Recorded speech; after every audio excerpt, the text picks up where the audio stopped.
वालेकुम व रहमतुल्लाहि व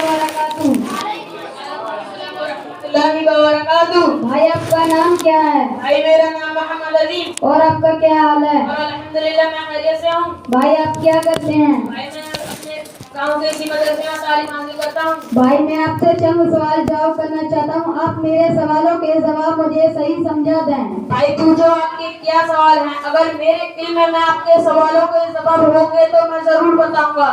मेरा सवाल ये है कि मुसलमानों ने हिंदुस्तान पर 850 साल तक हुकूमत की, फिर अंग्रेज के आते ही हमारी हुकूमत कैसे छिन गई? भाई साहब आपने बहुत अहम सवाल किया, लेकिन वक्त इजाजत नहीं देता कि इस बात पर गुफ्तगू करूं, लेकिन आपके सवालों के जवाब इंशाअल्लाह मैं जरूर दूंगा। देखिए, मुगलिया हुकूमत के ताजदार सुल्तान हिंद औरंगजेब रहमतुल्लाह अलैह के दौर तक मुगलिया हुकूमत बड़ी मजबूत रही। उस वक्त तक अंग्रेजों की हिम्मत न हो सकी कि भारत की तरफ बदनीयती की नजर उठा करके देखें। मगर बदकिस्मती भारत में आलमगीर रहमतुल्लाह अलैह के वफात के बाद मुगलिया हुकूमत बेजान हो गई। चुनांचे 1608 में अंग्रेज ईस्ट इंडिया कंपनी के नाम से तिजारत की गरज से दाखिल हो गया। जनाब एक बात तो बताओ, जिस वक्त अंग्रेजों का हिंदुस्तान पर कब्जा हो चुका और अंग्रेजों ने सबको गुलाम बनाने की तैयारी कर ली थी, तो क्या सब हिंदुस्तानी खासतौर से मुसलमानों अंग्रेजों की गुलामी करने पर तैयार हो गए थे या कोई और तदबीर आके तैयार कर ली थी? मेरे भाई मैंने अभी बताया था कि मुगलिया हुकूमत औरंगजेब रहमतुल्लाह अलैह के बाद बेजान यानी कमजोर हो गई थी। अंग्रेजों को पूरा काफिला बादशाह के पास पहुंचा और दरखास्त की कि हम लोग बरतानिया से तिजारत की गरज से आए हैं। बादशाह अंग्रेजों की चाल समझ ना सका।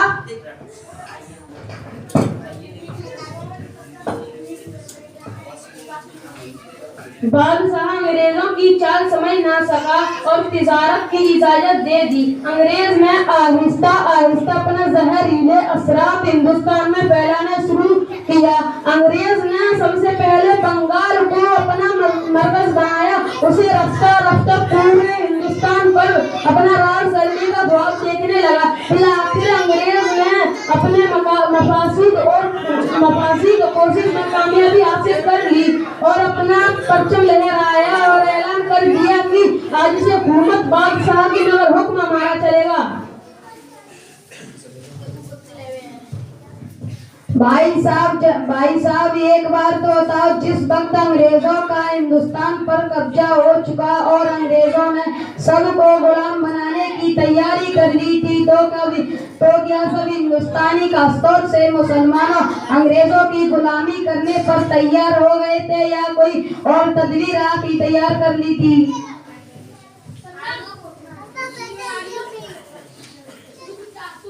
सुनिए जनाब, जब अंग्रेजों ने अपनी हुकूमत कायम कर ली थी तो उन्होंने हिंदुस्तानियों और खास तौर पर मुसलमानों पर ऐसे जुल्म व सितम ढाए जिनको सुनकर भी दिल खून के आंसू होने लगता है, क्योंकि मुसलमानों के दिलों में जनाब रसूलुल्लाह सल्लल्लाहु अलैहि वसल्लम की वो हदीस गूंज रही थी जिसका मफहूम ये है कि मुसलमान दुनिया में गुलामी पैदा करने के लिए नहीं आया।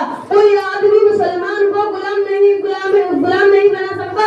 जब अंग्रेजों का जुल्म व सितम हद से बढ़ने लगा तो हिंदुस्तानी मुसलमान जान हथेली पे रख के मैदानों में कूद पड़े और ये नारा लगाते रहे कि सरफराजी की तमन्ना अब हमारे दिल में है। देखना ये है कि कितना जोर बाजुए कातिल में है। मेरे जीने हिंदुस्तान का एक मुजाहिद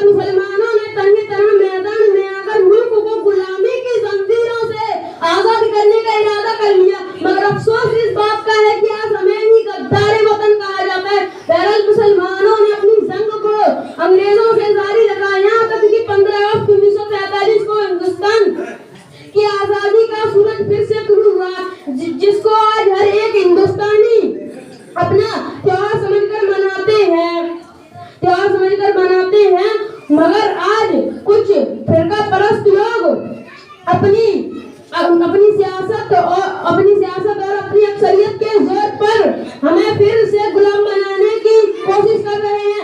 याद रखो जालिमों, हमारे बाग में अमनुमा के फूल खिलते हैं, हमारे बाग में अमनुमा के फूल खिलते हैं। हमारा काम है इंसान को इंसान बनाना। ये किसने कह दिया तुमसे कि हम बाजी हार बैठे हैं? ये किसने कह दिया तुमसे कि हम बाजी हार बैठे हैं? कि अपने मुल्क से मोहब्बत में लुटाने को भी तो जान बाकी है।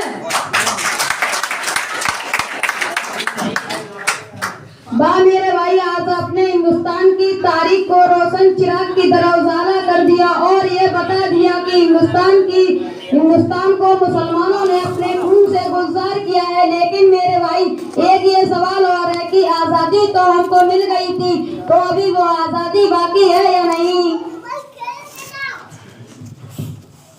देखो भाई, आजादी के मकासद को सिर्फ वही लोग समझते हैं जिनका आजादी में कोई किरदार रहा हो।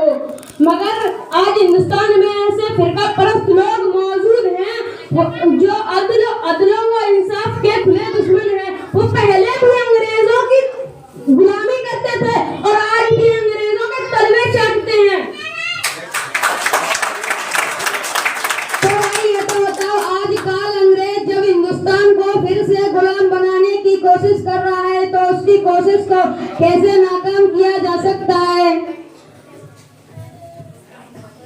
मेरे भाई, ये काम बहुत आसान है। अंग्रेजों की साजिश को इस तरह नाकाम किया जा सकता है कि हर एक हिंदुस्तानी, वो चाहे हिंदू हो या मुसलमान, चाहे सिख हो या ईसाई, सबको कदम ब कदम चलना होगा और सबको एक दूसरे का सहारा बन के चलना होगा और सबको एक दूसरे से बाजू मिलाकर चलना होगा। और हिंदुस्तान से उन फिरका परस्त लोगों को जो हिंदू मुस्लिम में नफरत पैदा करते हैं और आपस में हम हिंदुस्तानियों को लड़ाना चाहते हैं, पहले उनको अपने हिंदुस्तान से भगाना होगा। इसके बाद ही अपने मुल्क में सुकून और अमन कायम हो सकता है और फिर से हिंदुस्तान सोने की चिड़िया बन सकता है। भाई यकीनन हमें बहुत कीमती बातें सुनाई। हम अल्लाह से दुआ करते हैं कि अल्लाह हमें सब में प्यार मोहब्बत, हमारे मुल्क में अमन और अमान कायम फरमाए।